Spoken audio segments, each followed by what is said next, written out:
Hello, in this video I will show you how to create a very simple game using the Easy Game add-on for Blender.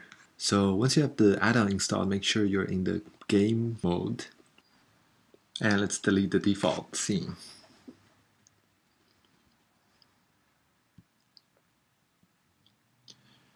So let's start by creating a plane,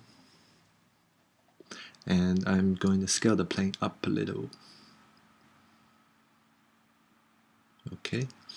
I'm going to have to switch to the GLSL viewport, and let's create a new material. Just create some UV layout, and let's load a color texture for our ground plane. And you can see it in the preview. Now let's load the normal texture, which will provide the bumpiness. Now the next one I'm going to load is a glossy texture. It's a black and white texture that controls how shiny the surface is. And finally, let's load in a reflection map so that the glossy part has something to reflect. So this is a fake sort of environment map. And that's it, our ground material is done. Let's add a few more lights. So what I'm going to add is a pre-built light group that comes with the add-on.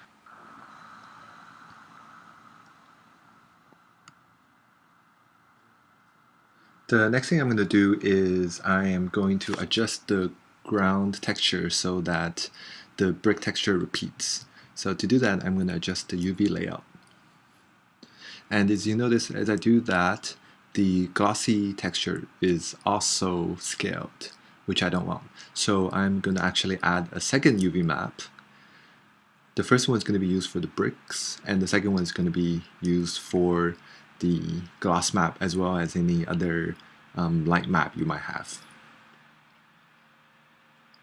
And I just need to point them to the correct UV map, and there we go. Okay, just like that, our brick texture repeats itself while the glossy texture is stretched over the entire plane.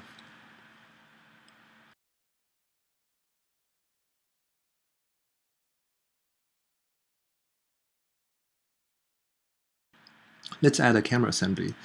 I'm going to pick the orbit camera, just move it up a little, and go into the camera view. And we can see that it works perfectly in the game. Let's add another asset. And it's going to be this concrete divider. And let me just copy this a few times. As you can see, the soft lights I added earlier is providing a very nice sort of soft shadow around all the objects. And almost done.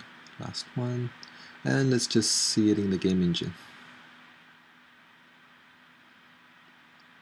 Okay, good. Alright, next up I'm going to prepare a barrel that we can use as a projectile. So all the physics for the barrel is already set up. All we have to do is really select the camera and attach some logic brick to it. So I'm going to do that now. And notice also I moved the barrel to the second layer. So the setup is every time I press the spacebar, it will shoot a barrel from the center of the camera. And I'm just going to give it a finite life so the barrels disappear after a while. And give it a force so that it will shoot out of the camera. And that's it. Alright, let's play this. Let's also turn on pulse mode so that I can just hold down the spacebar and have a stream of barrels coming out. Like that. Okay, this is a bit boring right now, so let's add some smoke.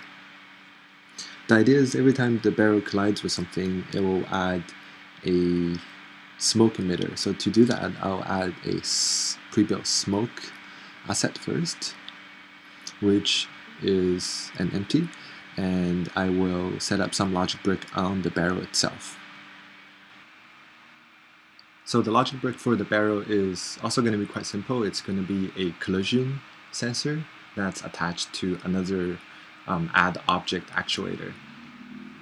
So every time it collides, barrel collides with something, it will create a smoke emitter. And by giving the particles a limited life, we can be sure that only a small puff of smoke is created. And now let's test it in the game engine. Let me just adjust the parameters for the particle emitters. What I want is a smaller puff. So all these settings are driven, all the particles are driven by a script, but for the purpose of this demo, what we can do is just adjust these properties in order to change the basic behaviors of the particles.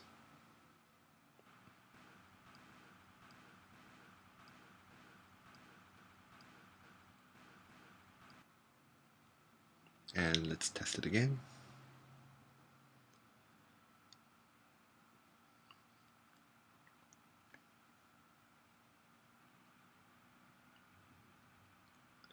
So I notice what's happening right now is that the barrels are colliding with themselves, and every time that happens, there is a puff of smoke created.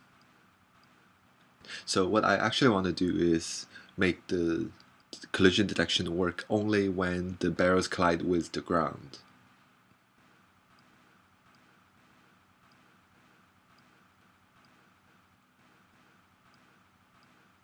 So to do that, I am going to add the property ground to the collision sensor for the barrel, and I'm going to add the property ground to the ground object so that it will only detect collision with a certain object.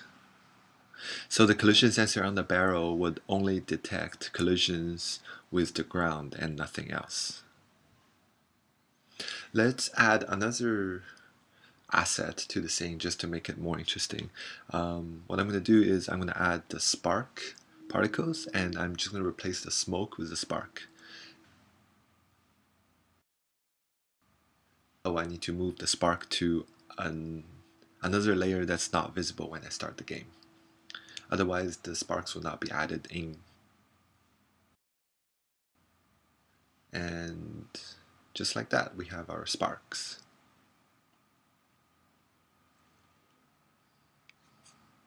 And finally, to finish it off, let's add a post-processing 2D filter.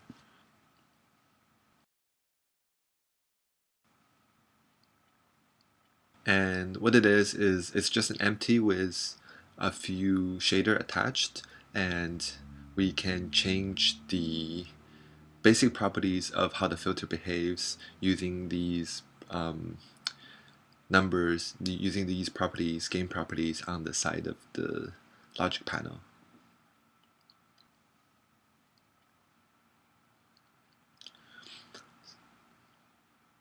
So as you can see, I'm just trying different gamma values, contrast, saturation. If we dial down the saturation to 0, it will be a black and white scene. And if we crank it up a bit, it will be a bit more colorful than before. And as you'll also notice, right now it has all of the filters turned on by default. So you have the ambient occlusion, you have the depth of field, and you have a color post-processing. And if for any reason you don't want any of these effects, you can just uncheck this box and it will turn them off. Let's play this again.